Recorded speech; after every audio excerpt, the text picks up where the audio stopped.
चिराग पासवान जी अगर बिहार में आके राजनीति कर रहे हैं तो बिहार से ही राजनीति कर रहे हैं ना वो। यहीं से उनके 5 सांसद भी हैं और केंद्र में मंत्री हैं। बिहार में तो राजनीति कर ही रहे हैं। तेजस्वी पूछना चाहते हैं, आप तो युवा हैं, हम लोग की उम्र के हैं।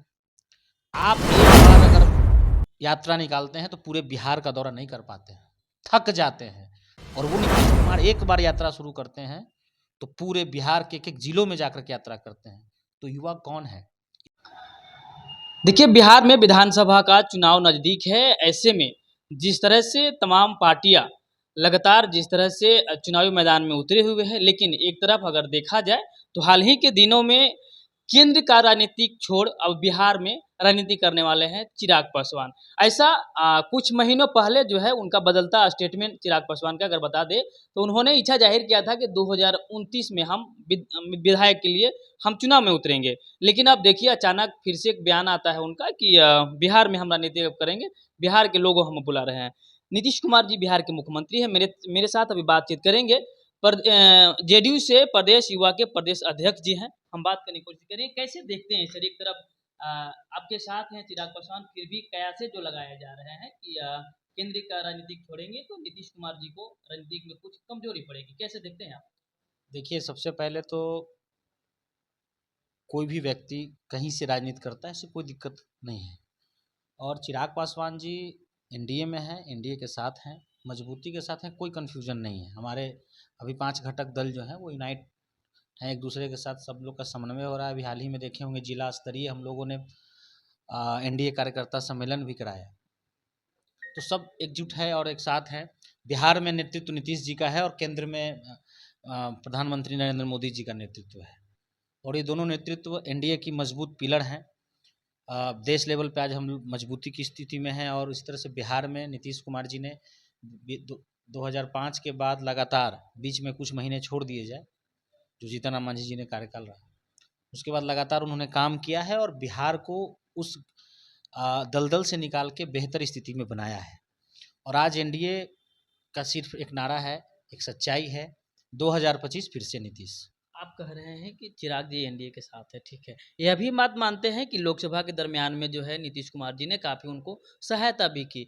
पक्ष के लोग और विपक्ष के लोग भी जानते हैं। लेकिन फिर अचानक जिस तरह से चिराग पासवान का यह स्टेटमेंट आना कि हम केंद्र का राजनीतिक से हमें कोई लाभ नहीं है, हम बिहार में करना चाहते हैं, बिहारी युवा हैं, ठीक है, मान लेते हैं। लेकिन जिस तरह से इनका स्टेटमेंट चिराग पासवान का आना और विपक्ष पार्टियां जो हमलावर है आप पे, कि कहीं न कहीं नीतीश जी को नुकसान पहुँचा सकता है। देखिए, अगर तो आप चिराग पासवान जी अगर बिहार में आके राजनीति कर रहे हैं तो बिहार से ही राजनीति कर रहे हैं ना वो। यहीं से सांसद हैं, यहीं से उनके 5 सांसद भी हैं और केंद्र में मंत्री हैं। बिहार में तो राजनीति कर ही रहे हैं। तो फिर ये कह क्यों रहे हैं? तभी तो सवाल उठ अब रहा है ना, उनको होगा विपक्ष कि वह हम सवाल उठा रही है। बिहार में आएँगे, विधायकी का चुनाव लड़ेंगे, जो भी उनको कोई उनके जो लोग कह रहे हैं, हुँ, तो लड़ेंगे। सबको अपने-अपने स्वतंत्रता है, अपने अधिकार है चलिए अपनी पार्टी को बढ़ाने का। तेजस्वी यादव लगातार जो है नीतीश जी को कह रहे हैं कि थके हारे हुए मुख्यमंत्री हैं। लगातार घेरने के काम कर रहे हैं, तो इस ऐसे आप कैसे देखते हैं? देखिए, मुख्यमंत्री जी ना थके हैं ना हारे हैं। लगातार मैंडेट जनता ने दिया है काम करने के लिए, काम किया है। 2020 में सरकार बनी, ये 25 आ रहा है, 25 में भी चुनाव है। इस बार भी हमारे गठबंधन को, हमारे पार्टी को, हमारे नेता को पूर्ण जनादेश मिलेगा और 225 सीटों का जो लक्ष्य है हमारी पार्टी और नेतृत्व का और एनडीए का, वो पूरा होगा। और बात रहा कि इस ठंडी कड़कड़ाती ठंड में हम लोग भी रहे, आप भी रहे, जितने भी बिहार के आवाम सब जानते हैं, उसके बावजूद भी उन्होंने पूरे ठंड के महीने में रात दिन एक एक जिला में जा कर के यात्रा की। यात्रा के दौरान लोगों से फीडबैक लिया, एक एक लोगों से मिले, जो भी महिलाएं थी, वहाँ के अधिकारी थे, जो भी उस यात्रा के दौरान जो मिलते थे, और सब वो लोगों के फीडबैक के बाद फिर आके सरकार के कैबिनेट में और जो भी योजनाएं होती हैं उस पर लागू कराते हैं। कहाँ कमी है, कहाँ और बेहतर कर सकते हैं, कहाँ और ये जहाँ अच्छे काम हुए हैं उसको कैसे और जगह प्रसारित किया जाए और बेहतर किया जाए, तो ये अच्छा काम है। और नीतीश जी न थके हैं न हारे हैं। तेजस्वी जी से पूछना चाहते हैं, आप तो युवा हैं, हम लोग की उम्र के हैं। आप एक बार अगर यात्रा निकालते हैं तो पूरे बिहार का दौरा नहीं कर पाते हैं, थक जाते हैं। आप विदेश घूमने चले जाते हैं रिफ्रेशमेंट के नाम पे, कि हम रिफ्रेश होने जा रहे हैं, बाहर घूम के आएंगे, थक गए हैं। और वो नीतीश कुमार एक बार यात्रा शुरू करते हैं तो पूरे बिहार के एक एक जिलों में जाकर के यात्रा करते हैं। तो युवा कौन है? युवा का मतलब सिर्फ 30-32 साल, 25 साल, 28 साल होना नहीं है। युवा सोच होती है। और नीतीश जी 74 वर्ष की उम्र में एक यूथ जो उनके अंदर सोच है, एनर्जेटिक सोच है, वही तो युवा सोच है। हम युवाओं के लिए कैसे काम करना है, हमारे भविष्य के लिए कैसे काम करने हैं। इस राज्य के सबसे ज़्यादा भविष्य निर्माणकर्ता कौन है? यूथ, छात्र। उसके लिए कैसे बेहतर काम करना है, ये नीतीश जी की पहल है। और तेजस्वी जी के अगर थोड़ी सी भी अगर उनको राजनीतिक में जिसको कहते हैं नैतिकता है, तो पहले एक बार बिहार का यात्रा कर लें, पूरे बिहार के जिलों में घूम लें, उसके बाद ये आरोप लगाएं तो माना जाएगा। एक तरफ नीतीश कुमार जी 74 साल में पूरा जिला घूमते हैं और लगातार घूमते रहते हैं, हर एक दिन कार्यक्रम करते हैं, मुख्यमंत्री होने के नाते हर जगह घूमते रहते हैं। अभी हाल ही में आपने देखा होगा, जिस दिन बारिश हो रही थी और इतनी बिजली कड़क रही थी, लोग घर में बैठे थे, हम लोग भी बैठे थे, डर रहे थे कि बिजली कड़क रही है, घर में जाना है, सूचनाएं आ गई। आजकल फ़ोन पे तो सूचना आ जाता है, मैसेज आ जाता है कि बाहर बिजली कड़क रही है, आप अपने सुरक्षित स्थान घर में रहें। उस दरमियान नीतीश कुमार जी ने, माननीय मुख्यमंत्री जी ने जा करके दीघा से जो दीदारगंज वाला जो एरिया है, जो दीदारगंज, हाँ। जो इसको मरीन ड्राइव करते हैं, उसको भी देखा। और वो जो इस तरफ से पुल बन रहा है, उसको भी जाके देखा। अधिकारियों ने वहाँ पे जो कुछ मीडिया चैनल के लोगों ने बताया कि अधिकारियों ने कहा कि सर बिजली कड़क रही है, बाद में देख लेंगे। उन्होंने कहा नहीं, अभी चलेंगे। तो वो नीतीश कुमार हैं जो पूरे विपरीत मौसम में, जहाँ पे प्रकृति साथ नहीं दे रही है, वहाँ भी दृढ़ निश्चयता के साथ बिहार के विकास के लिए, बिहारियों के भविष्य के निर्माण के लिए काम करते हैं। तो ये ताकत है नीतीश कुमार की, और ताकत बिहार की जनता देती है। तेजस्वी जी के और उनके पार्टी के कहने से कुछ नहीं होगा। लास्ट सवाल, 2025 का चुनाव कितना टफ होने वाला है?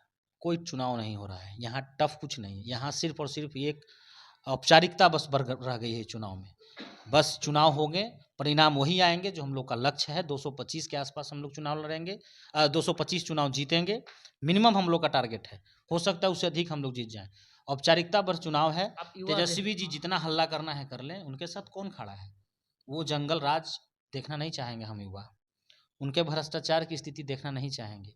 उस समय जो महिलाएं घर में छिप के रहती थी, रोड पे सड़कों पे नहीं निकलती थी, वो नई नौजवान जो महिलाएं हैं, नए जो पीढ़ी के लोग हैं, जो आज मार्केट में घूम रहे हैं, सब जगह पे जा रहे हैं, नौकरी कर रहे हैं, रोजगार कर रहे हैं, शिक्षा ग्रहण कर रहे हैं, रात बिरात कहीं भी अपने दोस्तों के साथ घूम फिर रहे हैं। यही मरीन ड्राइव पे जाके देखिएगा इस गर्मी के मौसम में, तो लोग रात के 10, 11, 12, 1, 2 बजे रात तक महिलाएं, पुरुष, बच्चे सब लोग परिवार के साथ निकलते क्राइम हैं। अभी भी हो रहे हैं, बोले हैं जंगल राज 2 आ गया।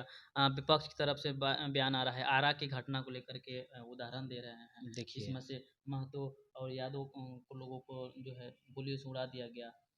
बीजेपी के पहली नेता बात द्वारा। कि कोई भी अपराध जब होता है, हाँ। छोटा मोटा या वो भी, उसका कोई जाति मतलब नहीं होता है। अपराधी अपराधी होता है। हाँ। और ये मानव की जो खराब प्रवृत्ति रही है समाज में, अच्छे प्रवृत्ति के लोग भी हैं, खराब प्रवृत्ति के लोग भी हैं, वो आदिकाल से चलता आ रहा है। राम राज्य जिसको कहते थे, उस समय भी कुछ ऐसे राक्षस लोग रहते थे और आज भी ऐसे लोग हैं। सरकार का काम होता है कि कोई इस तरह का मानसिकता रखता है, कोई प्लान वे में है, क्राइम नहीं होता है कि ये प्लान है, ये गैंग है, ये लोगों को तबाह रहा है, ये नहीं है।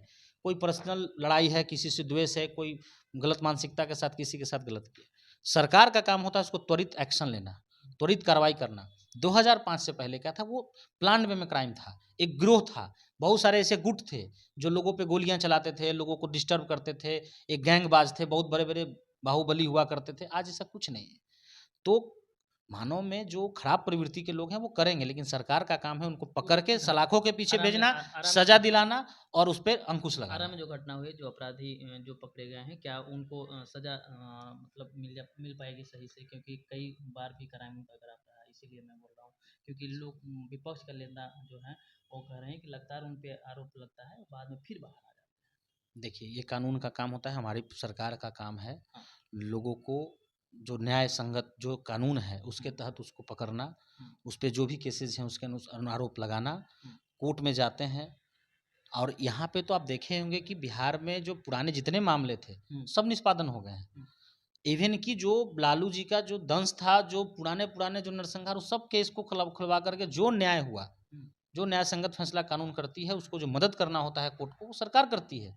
एक समय ये था, मैं बता देता हूँ कि हाई कोर्ट कहती थी, जब लालू जी का सरकार था, कि हाई कोर्ट कहती थी कि इस अपराधियों को पकड़िए, पुलिस के पास ताकत नहीं था कि उसको पकड़ के कोर्ट के दरवाजे तक ले जाया जा सके। लेकिन आज ऐसा नहीं है। आज जैसे ही एफआईआर होता है त्वरित पुलिस जाती है, एक्शन लेती है, उसको तुरंत अरेस्ट करती है, उसके खिलाफ जो चार्जशीटेज वगैरह जो भी कानूनी प्रक्रिया है वो पूरा करती है और कोर्ट उसको सजा देती है। जो सजा मिलता है वो सलाखों के पीछे रहते हैं। चलिए, तो प्रदेश युवा के जेडीयू के प्रदेश युवा अध्यक्ष हैं। हम इनसे कई सवालों का बातचीत किया। इन्होंने साफ-साफ कहा कि लालू जी के कार्यकाल में जो अपराध होते थे वो प्लान बी में होता था। हमारे अभी जो एनडीए की सरकार है, इस सरकार में जो है प्लान बी नहीं होता है, अचानक कोई आ जाता है। हालाँकि उस पे त्वरित कार्रवाई भी होती है। इस बार का चुनाव जो है कोई टफ नहीं है, कोई लड़ाई नहीं है, जो पहले होता रहा वही होगा इस बार का भी चुनाव में। बहरहाल और भी तेजस्वी यादव को भी इन्होंने घेरने का काम किया है।